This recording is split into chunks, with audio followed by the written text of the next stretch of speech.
Hey, hi all, how are you? As always, I'm super happy to do this forecast tarot reading for you guys. I always love the comments, I'm very glad it helps, and well, here I'm shuffling the Conspiracy Tarot, and as always, you should check it out. It's an amazing deck that actually conspires against yourself, in a sense, like how you can get stronger, better, happier. It comes with a ton of questions, the little white book, that are of self-help, that you can really grow. People have said great things to me, and I am grateful about that. Also, I hope you've been enjoying the new videos. More of those will be coming, so stay tuned and make sure to follow me, okay? Right now, the only thing you have to do is to focus on something important in your life, something you're wondering about, and then the messages from the cards will tap in the general consciousness, where you will be able to relate to some things, take some things you need, and move from there. So, did you get what you want to ask? Got it? Okay. So let's go then for the first card. And the first card starts with a little of rumble here. We get a Nine of Swords. It doesn't mean that things are going to be terrible this month. Not at all. These cards that seem to be more obscure and more challenging sometimes are good. You can imagine of a tough training of a boxer, for example, and gets whacked back and forth and has to do a lot of push-ups, a lot of working out, a lot of training, and they are not having a great time, but eventually they get stronger and they are able to win their next fights. This is the same, and life represents that, a constant, in a way, fight, but it doesn't to be a bad thing. The boxers themselves probably most enjoy their boxing. It's the same. You need to enjoy your boxing, you need to enjoy your life. The Nine of Swords represents that you have to pay attention to those things that are really sucking up you dry. You know you have that awful job perhaps that even though you feel trapped, you still haven't even pushed yourself to apply to a new opportunity. Perhaps you have a horrible situation as far as health and you have given up. Don't. Because the Nine of Swords doesn't mean that you have to suffer. It means you are suffering, and the suffering brings change, brings awareness.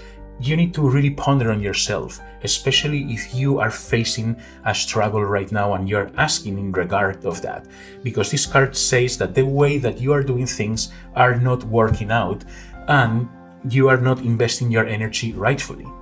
You need to really focus your energy to be invested everywhere that it's the slightly less rewarding. Here, you need to simply look at yourself and look for those swords that are piercing you and seek how can you pull them out. You don't need to take action right away. I wouldn't even recommend that.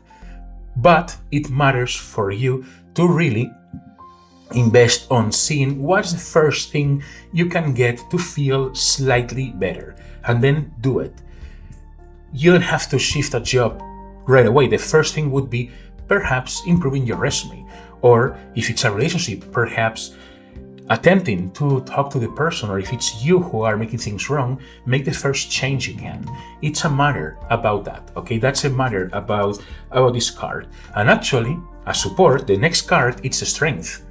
So here we have a wonderful validation sharing that although you might be in a quite of a complicated situation and not with many resources, you still have the strength to handle it.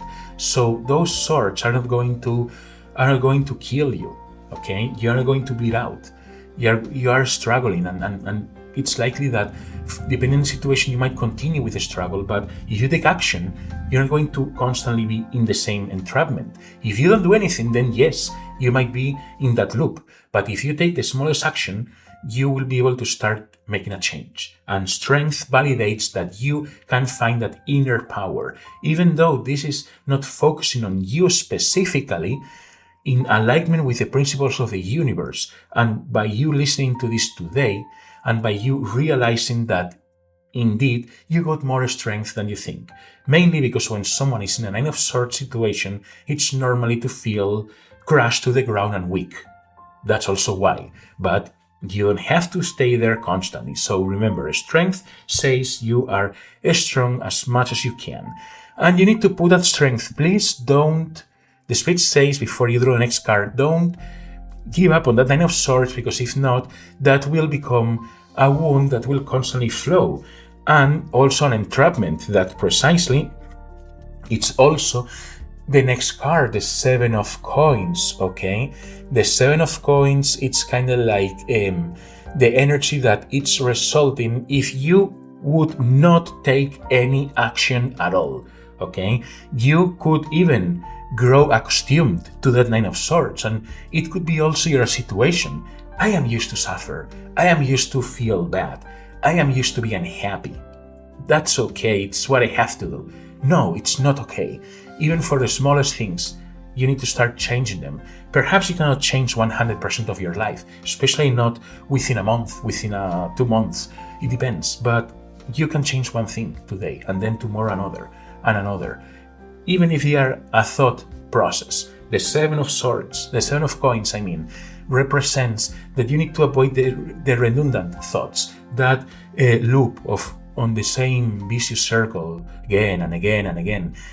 You need to start by changing your thought pattern, and then the tiny actions that you can bring to your life more joy, more color, will help with the rest. So even though it's a month a little bit that shows a little more gray, it's actually quite positive, because it's like, imagine this deep wound that won't heal, but suddenly the wound exposes to the surface and it can be addressed, and then eventually will heal. So this is a greater opportunity for healing. That's why your message is most aligned with if you are in this situation of difficulty, okay? But again, I feel that otherwise you can have a fantastic shift. You need to put the strength, you need to put yourself into it, and you can regain control of it. So with that being said, this revolves about the message for this month. It's important for you to really take a couple listens to see how it applies, and then to take the next first easiest step. If this has helped you out, I invite you to leave a comment and perhaps sharing what do you plan to do, or how can you help yourself, or if you believe this can help anybody else, you can share it with them, okay? Thank you very much for listening to your Daily Dose of Light with Fernando Albert.